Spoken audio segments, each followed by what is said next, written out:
Pouvez-vous nous nommer votre nom et votre âge? Gaëtan Moras, 76 ans. Vous venez de où plus précisément à Saint-Léonard? Saint-Laure, je suis natif d'Alain-Simon, Rang-Saint-Paul, qui appelle. Si vous pouviez résumer votre parcours de vie en quelques phrases.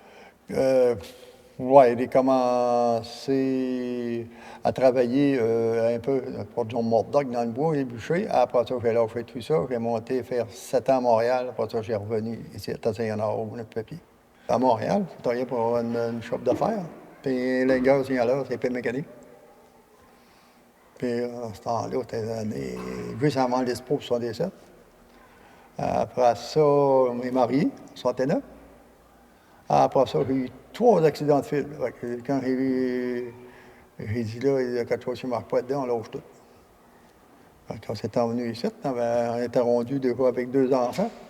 Ma femme ne voyait pas le bout d'élever des enfants à Montréal. Début des années 70, là, c'est tous des logements bâtis sur le long, puis t'as pas d'air là-dedans et tout. Donc, on est revenu ici, puis resté ici en passant mes bâtis, puis la coupe. Ça a été quoi vos professions dans votre vie? Profession, les derniers 25 ans, 26 ans, je travaillais au Papier, puis j'étais pompier volontaire à Saramon. Pouvez-vous nous parler un peu du moulin? Est-ce que vous pouvez nous en parler? On va en parler du moulin? Oui. Oui, les premières années qu'on travaillait là, j'ai travaillé comme, ils appellent ça village, on travaillait comme une machine à papier dans le temps. On travaillait ça, on faisait beaucoup de papier, de tapisserie qu'on appelle. Après ça, on faisait du papier crêpé, un peu de papier journal. Après ça, ils sont modernisés. Après ça, on fait faillite. C'était Saint-Raymond Paper. Après ça, ça a été racheté par Mallette. Ils ont bâti une autre machine à papier. Là, on avait une 109, on a monté à une 234, je crois, 10 pouces de large. Là, on était capable de faire du papier journal plus vite, plus poussé. Après ça, on s'est refait faillite encore un coup. Ça a été racheté par Tembec.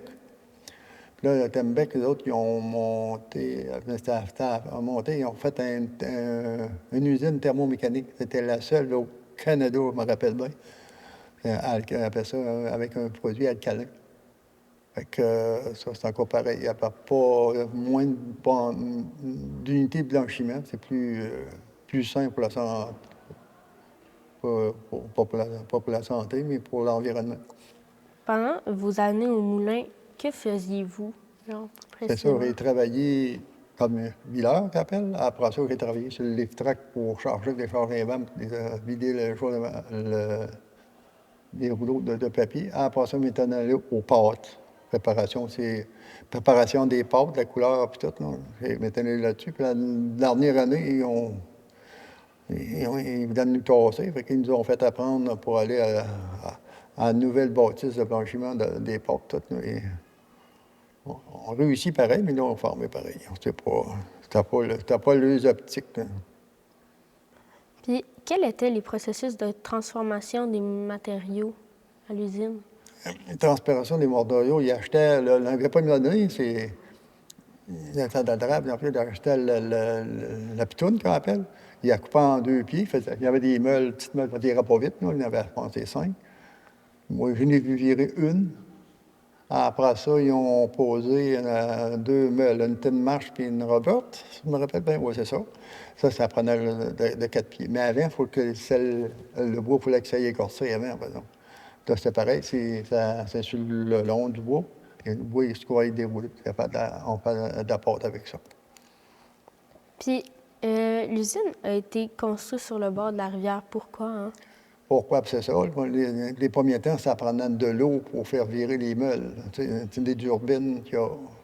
Je pense qu'il y en a au moins 3 ou 4 qui sont encore au bord de la rivière. Ils disaient qu'ils ont tout démanché, mais je pense pas que ça a été démanché. Si c'est démanché, il n'y aurait plus d'eau dans la rivière. Puis, quel est votre plus beau souvenir de l'usine? Bien, on était une gang qui se tenait à Saint-Brion. On avait On ramassait des chiffres, puis on suivait comment toute la gang. Même on s'en revoit encore de temps en temps. Ceux qui restent, là. Avez-vous connu le train de Saint-Léonard? Oui, le train, j'ai le premier train, moi, je reste à Leximil, le chemin de fer passe en avant, là, c'était la piste cyclable. C'était le train à vapeur. Ça, ben, le train à vapeur, c'était encore pareil. Ma mère, les autres, ça a quasiment écrit sur le journal, entre telle heure, il ne passait pas tous les jours. Puis quand il passait, ben là, il s'en vient mauvais temps, le vent par ici, on ne met pas de linge à la corde parce que le linge venait noir. Fait que je rentrais ça. Après ça, dans les années 60, ils ont commencé à passer le train de diesel. Donc, quand les trains vapeur, c'était à 3, 4, un en arrière de l'autre. C'est pour ça que ça vous connaît tant que ça. Puis, est-ce que c'est vrai que la première caisse populaire du comté de Portneuf a été construite ici, à Saint-Léonard? C'est mon arrière-grand-père qui était bien ami avec Alphonse Desjardins. Je ne sais pas pour quelle raison, mais il se connaissait comme il faut. Et puis, on dit que l'usine était très importante pour la ville. C'était quoi les raisons pour lesquelles elle était importante? Pour Saint-Léonard, Oui. ben, ça donnait du gagne à paroisse. Puis, Tout le monde pouvait aller travailler. Puis, dans les premiers temps, le chemin de la chute, il n'y en a pas beaucoup qui avaient de. Dans ça, je ne l'ai pas vu, là, mais il n'y en a pas beaucoup qui avaient d'auto. Ils voyaient remplir les pédales pour aller. Puis l'hiver avec des chiens. C'était drôle pareil, là, mais c'est ça. L'hiver, ça ne marchait pas, par exemple. C'est en plus l'été, parce que dans ce temps-là, ils appelaient ça ils faisaient de la porte-pliée puis pour faire leur link l'été, quand il y avait plus d'eau pour faire fonctionner l'usine.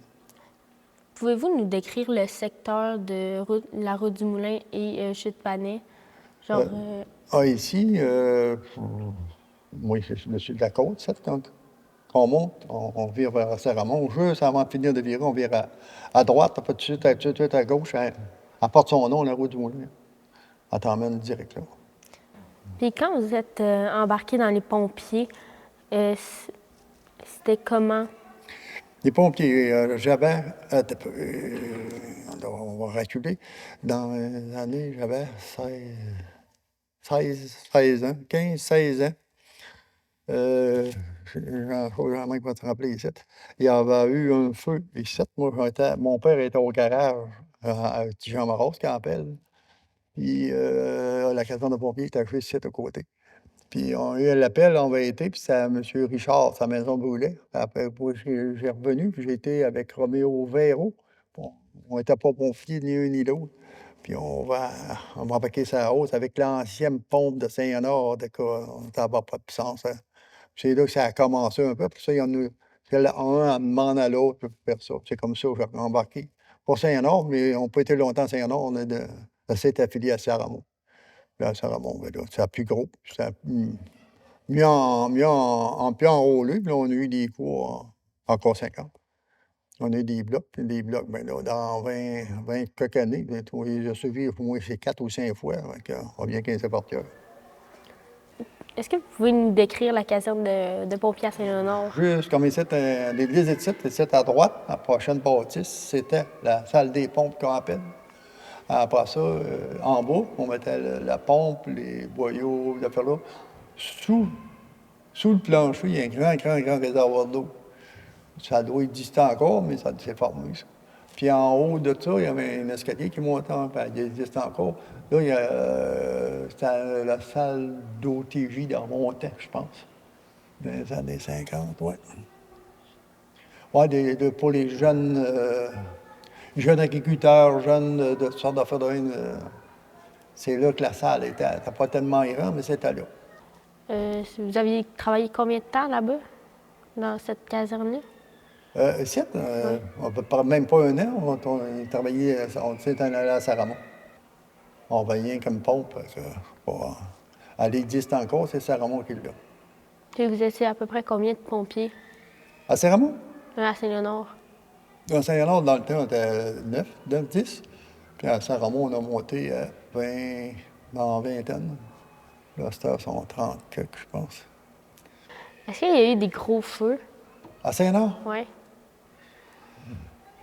Ou ben, une maison, oui. Une grange dans Saint-Bernard. Tiens. Après ça, oui, une coupe de maison. Puis est-ce que des fois, vous demandiez des renforts de Saint-Raymond, souvent à vos feux Non, ou non, non? non, non. Les premiers temps peut-être, là, mais non, dans ce temps-là, ça ne marchait pas, ça. Non. L'entraide dans le temps, ça ne marchait pas. Ça C'était s'est fait après. c'était genre chaque caserne, Ça, ça? ça s'est fait dès le début des années 60 et 70, là, ça a commencé des entraides d'un bord fait de l'autre, mais pas avant. Quand vous étiez plus jeune, quel genre d'ado vous étiez? Ben, il y en a qui disent aguissables, là, mais on voit des tours, on se promenait bon, des petites gangs. Là, on ne faisait pas grand-chose, mais ça dans nos affaires pour nous dégourdir un peu. Là. Puis quel genre de mauvais coups vous faisiez? Quelle sorte de mauvais coup? Ouais. Oh, là. On voit des fois dans le jardin des autres, là, on changeait des produits de place. C'est quoi la première anecdote d'enfant qui vous vient en tête quand on vous pose cette question? Une anecdote, ouais. Moi, on a une qui m'en revient, là, puis ça ne devrait pas être comptable, moi, en tout cas. Mon grand-père, mon grand-père avait un moulin à scie au lac Long. Il sciait du bois, on mettait du bois sur il appelait ça un flat dans ce temps-là. Que ça allait sur Gatineau, Montréal, t'as du bois franc. Puis, je ne sais pas, un de mes oncles, qui est presque à mon âge, il est curé cette heure, on a déslaqué les freins. On l'a perdu. Ils sont emmenés ici à l'extérieur. Ils ont trouvé de monter ça avec pousser des camions, des trucks pour monter. Ça m'a souvenu longtemps, oui. Puis quand vous étiez plus jeune, c'était quoi les activités que vous faisiez? Ils avaient, moi, dans ce temps, je faisais des randonnées de bicycle. On essayait d'aller le plus loin possible pour être capable de revenir le soir. Là. Mais ça, dans ce temps-là, on ne va pas de boîte à lunch, rien. On va le matin, on va partir, puis on va manger à soir, puis on ne s'emmenait pas de bouteille d'eau non plus. On buvait dans un ruisseau n'importe où. Hein. Est-ce que vous trouvez que Saint-Léonard a changé depuis que vous êtes... Oui, ça Oui. certain, ça a changé. En 50 ans, tout change partout. Là. Oh, oui, ça a changé pour du mieux. Avez-vous genre des exemples? Les exemples, regarde, dans notre temps, comme dans les années, dans mon jeune temps, on était tous en gravelle partout. Même le village, il n'avait pas d'asphalte. D'autres, on se prenait en bicycle, ça gravelle partout. On descendait à Saint-Ramon, puis on montait. D'autres, on allait au lac Simon, on revenait. T'as tout en bicycle, là. Ou à pied. Que pensez-vous de la société aujourd'hui? La société, c'est que je te dirais, la société. À venir jusqu'à date, là, je sais que c'est trop vite. Le monde ne pense pas assez en avant de notre nez.